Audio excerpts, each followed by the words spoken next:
Bonjour à toutes et bonjour à tous, excusez-moi pour ma voix, toujours un peu enrouée, enrhumée ou tout ce qu'on veut au monde, c'est pas grave, j'espère que vous allez bien, en tout cas que tout se passe bien pour vous mes amis.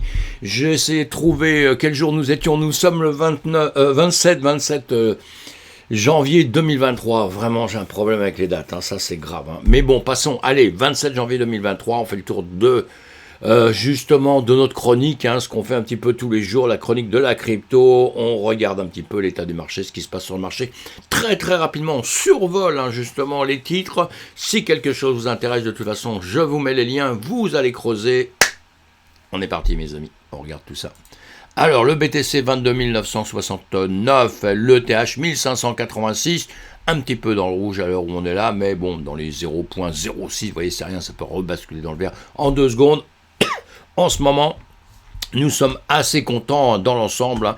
Dans l'ensemble, tout le monde est content. Tout le monde est content. On a des news à longueur de temps. On aura des news cet après-midi aux USA, l'indice des prix mensuel, PCE mensuel, revenu personnel mensuel.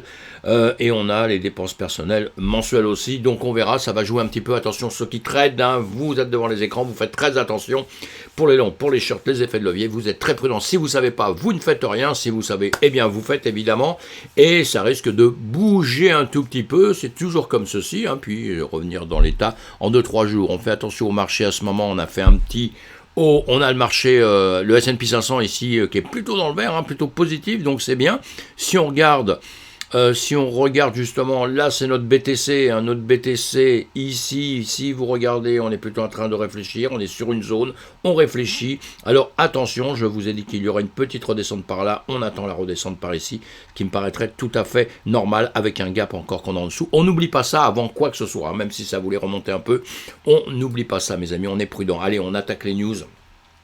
Sam Bankman-Fried a-t-il utilisé 400 millions de dollars provenant de ses clients pour financer une société inconnue? Oui, pas inconnue de tout le monde, il y a des gens qui la connaissent, sinon il n'y aurait pas cette société. Voilà, qu'est-ce qu'il a fait, qu'est-ce qu'il n'a pas fait. Vous regardez sur Crypto, c'est pour tous ceux qui suivent FTX, qui aiment bien un petit peu les épisodes comme ça, un petit peu piquants, mouvementés, etc.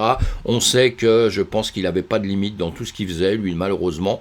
Voilà, un jour j'attends que ça passe pour faire une vidéo dessus un petit peu globale pour vraiment réussir à expliquer tout ça assez simplement, mais qu'on puisse voir un peu les aboutissants, parce que c'est ça qui nous intéresse, c'est ce qui va se passer dans quelques temps.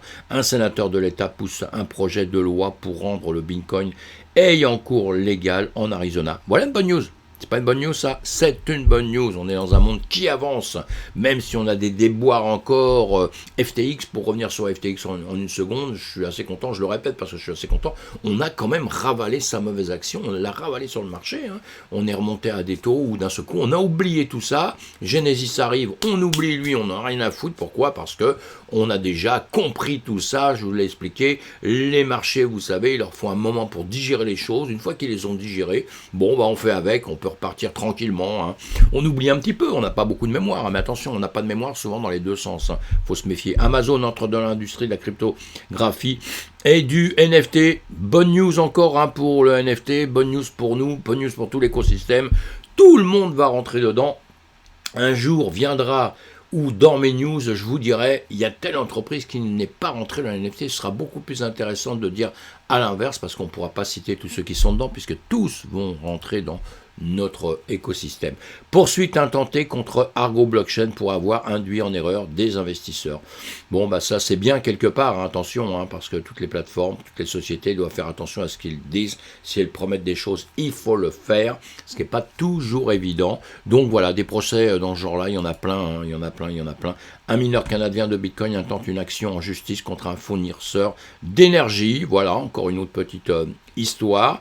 C'est comme ça dans les écosystèmes, que ce soit n'importe lesquels, il y a des petites histoires de famille, eh bien c'est ça, nous on en a plein, on les dit parce qu'il faut les dire, on peut pas toujours dire ouais c'est génial, on est sur un truc extraordinaire, le Bitcoin c'est fabuleux, les gens vont devenir riches grâce à ça. Non mes amis, ça faut arrêter les délires, enfin moi je pense, faut arrêter les délires, on est dans un système extraordinaire, moi j'en suis entièrement convaincu, sinon je me casserais pas la tête à faire ces vidéos et à vouloir simplifier un petit peu les choses en les expliquant pour qu'on puisse rentrer un maximum de gens dans notre communauté. Mais attention, c'est un monde à risque, c'est un monde qui fait partie d'un univers qui existe déjà de la finance traditionnelle, du monde traditionnel, de la bourse, tout ça. On est un petit écosystème qui essayons de grossir à côté, avec ses avantages, ses inconvénients, et on verra avec le temps, encore une fois, nous sommes à la naissance de quelque chose, nous sommes en train de grandir, nous sommes des enfants, nous sommes vraiment mineurs dans le monde de la finance, 14 ans de crypto-monnaie,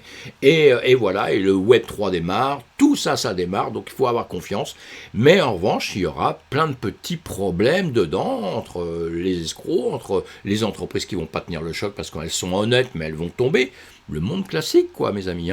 Donc, on fait très attention dans nos discours. Vous voyez, comme tout à l'heure, ce que je vous ai dit avant, ils perdent des procès. Pourquoi ? Parce qu'ils ont dit du blablabla dans tous les sens, sans dire aux gens que, attention, il y a des risques, mes amis. Il y a des risques quand même, on le sait.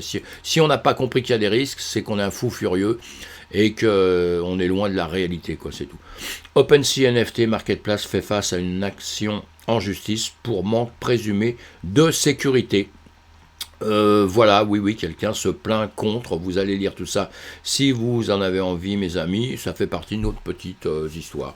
88X Finance s'associe à Accelar Network pour agrégateur de rendement interchaîne. Ça c'est pareil, ce sont des choses qui s'améliorent de plus en plus dans notre écosystème. On est parti de la blockchain Bitcoin, on est passé de la blockchain Bitcoin à d'autres blockchains il y avait quelques petites blockchains à l'époque, avec Ethereum, donc grosse structure qui a pris les grosses parts de marché, c'est après le Bitcoin, c'est l'Ethereum, la blockchain Ethereum, et tout ça avec un monde qui grossit, avec un monde qui se transforme. Alors il y aura le Bitcoin qui ne bouge pas avec son proof of work, il y a l'Ethereum derrière, plein de blockchains qui se créent tout doucement, qui grandissent notre écosystème, avec des entreprises qui rentrent dedans, avec des entreprises qui veulent sécurité, qui veulent sécuriser, simplifier les choses, faire en sorte que tout doucement tout devienne accessible pour tout le monde, simplement sans avoir fait bac plus 35, vous voyez ce que je veux dire, et donc voilà, le système avance, et ça fait partie de ce que je viens de vous dire. Environ 6 mois après avoir commencé à construire la plateforme, le protocole participe désormais au programme de financement de démarrage de l'écosystème Accelar, un programme de financement du démarrage de 60 millions de dollars dédié à l'accélération des protocoles Web3, soutenu par Accelar et un groupe de 15 investisseurs blockchain. Nous avons commencé à travailler sur l'agrégation de rendement interchaîne, car cela semble être l'évolution naturelle des ponts protocoles généraux de transmission de messages, etc., a déclaré Nick Harwood, cofondateur. Vous lisez tout ça, tout simplement, on avance, et on avance, c'est génial. BuzzFeed veut introduire des contenus grâce à OpenSea, l'inventeur de ChatGPT. Alors ça, on arrive dans un monde en revanche, où là, il y en a plein qui sont complètement contre, beaucoup de gens contre, des gens pour. Moi j'en parle beaucoup justement en ce moment à cause de ChatGPT, quoi. C'est un peu une petite révolution, ça peut faire peur, tout ça fait peur énormément, parce qu'on se dit bientôt c'est des ordinateurs qui vont tout décider, et en plus de ça ils réagissent beaucoup plus vite que nous, on leur donne leurs infos en une fraction de seconde. Maintenant ils ont trouvé le résultat de quelque chose, nous on n'a même pas eu le temps de commencer à comprendre la question, qu'ils ont déjà eu la réponse, vous voyez, donc ça devient compliqué. Et maintenant ça avance, et BuzzFeed, il veut produire des contenus grâce à OpenAI. Alors là je vais vous le dire une seconde, l'action a plus que doublé jeudi 26 janvier, terminant sur une hausse frénétique de 120%. Le média américain BuzzFeed, qui était au plus mal, s'est envolé lorsque le Wall Street Journal a révélé que l'entreprise new-yorkaise avait signé avec Meta un contrat valorisé près de 10 millions de dollars pour fournir Facebook et Instagram en contenu, et surtout qu'ils allaient utiliser l'intelligence artificielle pour les créer.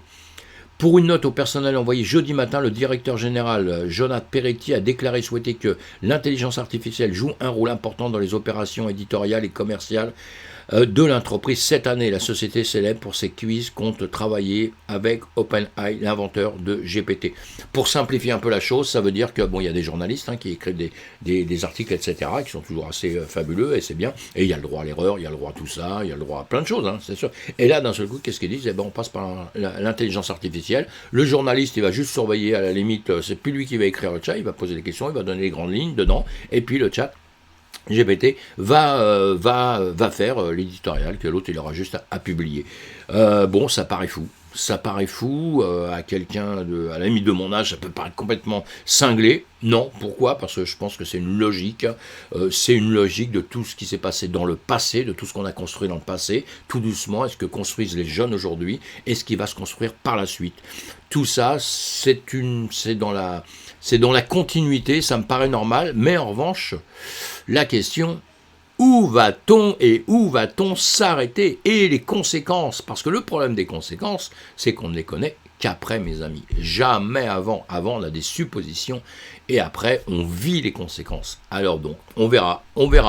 Moi, je suis un peu pour tout ça quand même, hein. Je suis pas en train de détraquer tout ça, hein. Mais prendre avec des pincettes, hein. Voilà, vous auriez 2 articles, vous en avez un autre ici, un lancement de l'outil d'image IA générative de Stockholm. Est-ce la mort de la photographie de stock? Ça c'est pareil, hein. Superstock a publié un générateur de texte en images basé sur le moteur d'OpenSea pour sa plateforme. Contrairement au moteur rival IA Stable Diffusion, le nouveau service de médias synthétisés est formé sur mesure sur la bibliothèque d'images. Voilà, Shutterstock, pour ceux qui ne connaissent pas, évidemment, c'est un peu langue étrangère, mais enfin, avec des redevances versées aux artistes dont le travail a été utilisé dans le processus. Il affirme dans l'annonce que les images sont créées de manière éthique et plus grande que nature. En d'autres termes, à moins que l'intelligence artificielle ne devienne un voyou et ne commence à générer des nus, elle respectera les conditions d'utilisation de la plateforme. L'outil utilise la technologie text-to-image avec laquelle la plupart d'entre nous sont déjà familiers. Les utilisateurs peuvent penser à n'importe quoi et taper des commandes à l'IA, l'intelligence artificielle, et l'IA créera l'image pour les utilisateurs. Vous voyez, tout ça, ça s'associe, on a bien compris qu'on rentre dans un monde extraordinaire, fabuleux, complètement fou, grave, je sais pas, on peut tout donner comme terme, hein, suivant nos tendances. Moi je trouve ça fabuleux. Maintenant il y en a qui vont trouver ça, qui vont trouver la mort de l'être humain pour passer au monde uniquement des ordinateurs, des ordinateurs, tout simplement. Allez, on avance. Merci de m'avoir écouté. Dites-moi un peu ce que vous pensez pour tout ça. On se retrouve de toute façon sur Twitch et on parle de tout ça sur Twitch le soir à 20h30. Merci, à bientôt. Pensez à vous abonner. Si vous ne l'avez pas fait, pensez à cliquer sur le pouce. Ça me ferait vraiment plaisir. Pensez à en parler autour de vous. Retrouvez-nous sur Twitch le soir. Plus on est de fous, plus on rigole, mes amis. Allez, il faut qu'on fasse ça, hein, avant que ce soit que les robots qui fassent ça et que nous, on ne pourra même plus avoir la parole. À bientôt.